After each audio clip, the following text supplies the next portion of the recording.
Bonjour, nous allons voir sur ce chapitre, le chapitre 13, les volumes et les solides de l'espace. Alors, qu'est-ce que c'est un solide de l'espace? C'est tout simplement une figure en 3 dimensions, quelque chose qu'on peut prendre dans la main. Solide, c'est le nom qu'on donne à ces formes géométriques. Donc nous, ce qui nous intéresse ici, en premier lieu, ça va être d'abord nommer ces solides, donner le nom de ces solides. Vous les connaissez sûrement déjà. Ensuite, on va voir comment on fait quelle est la forme du patron du solide. Alors, le patron d'un solide, c'est simplement comment on a dessiné sur une feuille de papier plate en 2 dimensions et découpé pour ensuite avoir la forme en 3 dimensions. Ça, c'est un patron. Et ensuite, nous allons voir quelle est la formule qui permet de calculer le volume à l'intérieur de ce solide. Et pour finir, je vous donnerai quelques petits exemples numériques pour savoir comment on fait, comment on s'y prend quand on a des nombres. On va d'abord faire le pavé. Alors, le pavé, c'est donc notre premier solide de l'espace. Le vrai nom mathématique, c'est parallélépipède rectangle. Parallélépipède, on entend le mot parallèle parce que chaque arête est parallèle à une autre arête. Et rectangle parce que chaque face est un rectangle. Ici, vous allez me dire, c'est un carré, mais un carré, c'est un rectangle particulier. Donc ça, c'est un pavé, un parallélépipède rectangle. Et on va regarder à l'intérieur, il y a son patron qui est ici, que vous voyez en violet. Donc je l'ouvre. Et pour avoir fabriqué ce pavé, si vous voulez le faire par exemple sur du papier, il faut dessiner cette forme-là. Donc en gros, pour obtenir ce solide, on dessine en 2 dimensions, c'est-à-dire sur quelque chose de plat, de manière à obtenir 3 dimensions, la 3D, pour avoir quelque chose en volume. Donc je remonte, ça c'est le patron d'un pavé. Alors comment on fait maintenant pour calculer le volume de ce pavé? Alors vous, sur votre feuille, vous allez écrire le nom des solides. On va, pour certaines figures, faire la figure, je vais vous apprendre à la dessiner. Ensuite, on va voir la formule, vous allez écrire quelques exemples. On ne va pas faire tout le détail. Tout le détail, vous l'avez sur la fiche qui est en pièce jointe avec cette vidéo. Donc, on va commencer ce premier solide, c'est donc le pavé ou parallélépipède rectangle. Vous aurez ça sur la fiche, le vrai nom. Alors, la figure. Pour faire la figure, on va d'abord tracer la face de devant. La face de devant, c'est un rectangle, donc on dessine simplement un rectangle. On peut céder des carreaux. Ensuite, on va dessiner chaque arête, mais les arêtes qui sont derrière, qui sont donc cachées, on va les dessiner quand même, mais en pointillé. On verra peut-être mieux d'ailleurs sans ça. Donc ici, on a dessiné d'abord la face frontale, ça s'appelle. Ensuite, on va tracer des petits segments parallèles qui sont donc les arêtes qui partent là. Les arêtes qui partent ici. Et il y en a 4. 1, 2, 3, sauf que celle-ci, elle est cachée, elle est derrière, donc je la fais en pointillé. Il faut que ces segments soient tous les 4 parallèles et qu'ils soient de même longueur, puisque là j'ai bien la même longueur partout. On peut céder des carreaux encore une fois. Et ensuite on relie derrière, et normalement on a la même forme que devant.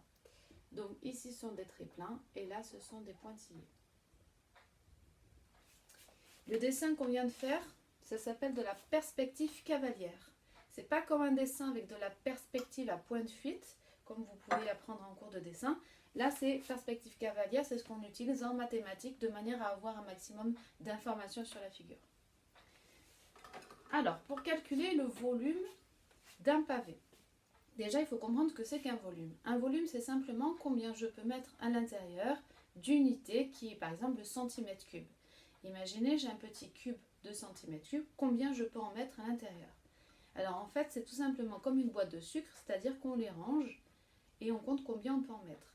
Si par exemple, mon unité 1 centimètre cube, c'est donc un tout petit cube. Alors là, je vous en montre un énorme. Là, c'est un gros cube. Imaginez, il est tout petit, il fait 1 cm de partout. Ça s'appelle 1 cm cube. Donc, combien je peux mettre des tout petits centimètres cubes là-dedans? Eh bien, ici, ça dépend quelles sont mes mesures. Donc, par exemple, Si ici j'ai 3 cm, donc ça veut dire que je peux en ranger 3. Si ici j'ai 5 cm, ça veut dire que je peux en ranger 5. Là, sur celui-là, j'ai la même longueur, mais imaginez que là, je peux en mettre 3, là, je peux en mettre 5. Et bien sûr, toute la surface du fond, je vais en mettre 3 fois 5, c'est-à-dire 15. Là, au fond, j'en aurai 15. Pardon. Donc, si là, j'en mets 15, combien je vais en mettre en hauteur? Eh bien, si ici, j'en ai 1, et que ma hauteur, elle fait 4 cm, ça veut dire que je vais en mettre 1, 2, 3, 4. Je vais mettre 4 couches de 15 petits cubes. Donc ça va faire 4 fois 15 et ça va donc faire 45. 45 quoi? 45 petits cubes de 1 cm3, c'est-à-dire 45 cm3. On va résumer tout ça avec une formule et on va écrire l'exemple. La formule du volume du cube, j'ai donc besoin de la longueur qui est en bas ici. Ça, ce que j'ai en bas, ça s'appelle la base de mon pavé. Donc il me faut la largeur du pavé, la longueur du pavé, il me faut la largeur de ce pavé de manière à connaître l'aire de la surface de la base. Et il me faut aussi ici la hauteur. Donc la formule pour calculer le volume d'un pavé, c'est longueur fois largeur fois hauteur. Avec l'exemple que je viens de dire, imaginez qu'ici,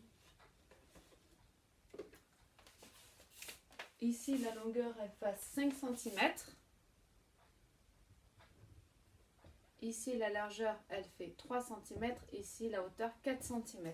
Dans ce cas, le volume de ce pavé-là, ce sera 5 fois 3. C'est-à-dire, d'abord, l'aire de la base. 5 fois 3. Donc, je peux ranger 15 petits cubes de 1 cm3. Et je compte combien je peux en mettre en hauteur. Je peux en mettre 4. Et tout ça, j'ai dit 45, pardon, c'est 60 cm3. 60 cm3. Ça, c'est le premier exemple pour calculer le volume d'un solide. Alors, on va accélérer un petit peu le mouvement. Maintenant, on va remplir ce tableau de manière un peu plus rapide. Le deuxième solide, on l'a vu juste avant, il s'agit du cube. Alors, le cube, c'est quoi? C'est simplement un pavé particulier, c'est-à-dire qu'on a les mêmes dimensions partout.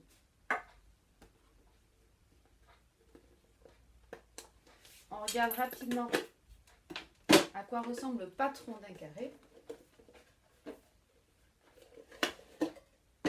Donc, le patron d'un carré, ça ressemble beaucoup au patron du pavé, du carré du cube, sauf qu'ici on a les mêmes dimensions partout. Donc on peut le faire de plusieurs manières, mais ça c'est une manière de faire. Alors, ici rapidement, ça c'est le cube.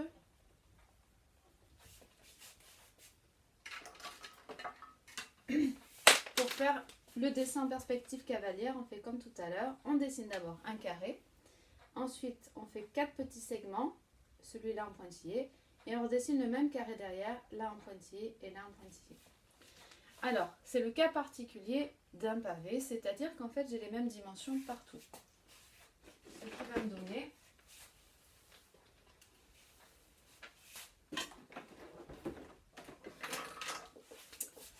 volume du cube. Il suffit d'avoir la longueur d'un côté, et ça va donc être côté fois la hauteur, c'est aussi un côté. Donc ça va faire côté fois côté fois côté, c'est-à-dire c'est puissance 3. Par exemple, si mon côté fait 6 cm, le volume de mon cube, ce sera 6 fois 6 fois 6, et ça fait 216 cm3.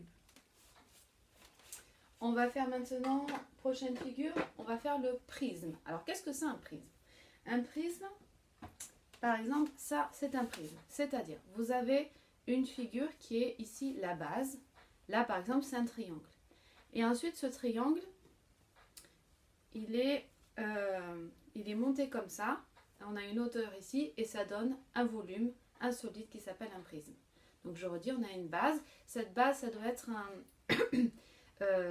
polygone, c'est-à-dire une figure avec formée de segments, de plusieurs segments. Là, j'en ai un autre. Ça, c'est un prisme, c'est-à-dire ici, j'ai la base et ensuite tout est monté partout, de manière parallèle partout. Donc ce n'est pas pareil qu'une pyramide où à la pyramide, tout se rejoint en un seul point. On le verra juste après. Donc ça, c'est un prisme. Alors là, je ne vais pas vous faire dessiner le prisme. Par contre, on va regarder rapidement la formule du volume. Donc en fait, c'est le même principe de base, c'est-à-dire qu'on calcule d'abord l'aire de la base, ici. Et quand on a l'aire de la base ici, on la multiplie par la hauteur. Donc, il faut d'abord calculer l'aire de la base et ensuite on multiplie par la hauteur. Alors imaginez cette base, dans l'exemple que j'ai donné sur le papier, imaginez que cette base c'est un triangle rectangle. Alors on va essayer de dessiner ça, vous n'êtes pas obligé de le refaire.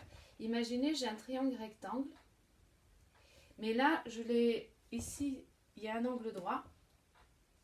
Mais comme c'est vu comme ça, je n'ai pas dessiné avec un vrai angle droit.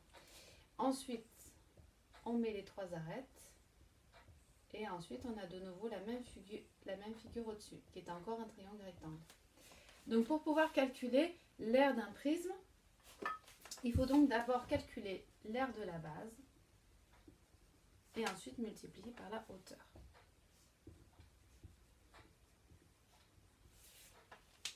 Si c'est un triangle rectangle, ça veut dire qu'il faut se souvenir de comment on calcule l'aire d'un triangle rectangle.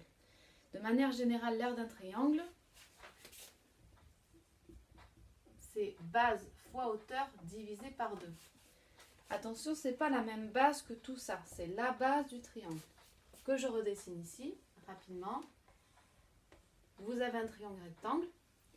Et en fait, quand c'est un triangle rectangle, la base et la hauteur de ce triangle rectangle, on l'avait vu dans un autre chapitre, eh bien, c'est ici, c'est la petite base, et ici, c'est la hauteur où on peut inverser les deux.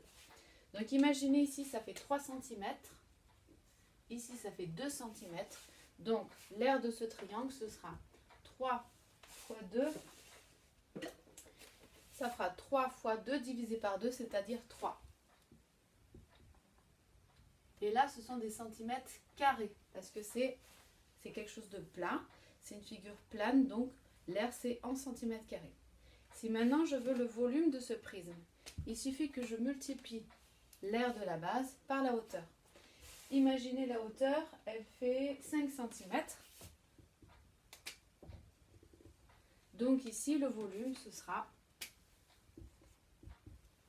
3 cm² l'aire de la base, fois H, la hauteur, qui fait 5. Ça va donc faire 3 fois 5, et c'est-à-dire 15, et là, cette fois-ci, centimètres cubes.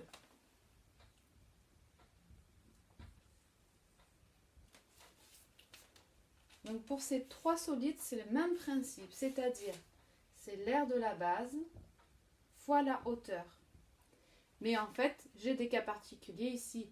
L'aire de la base, c'est un rectangle. Ici, l'aire de la base, ça peut être n'importe quel polygone. Faites pause pour recopier ce que vous pouvez, sachant qu'il y a la feuille déjà bien complète. Et je vais continuer avec d'autres solides dans une deuxième vidéo.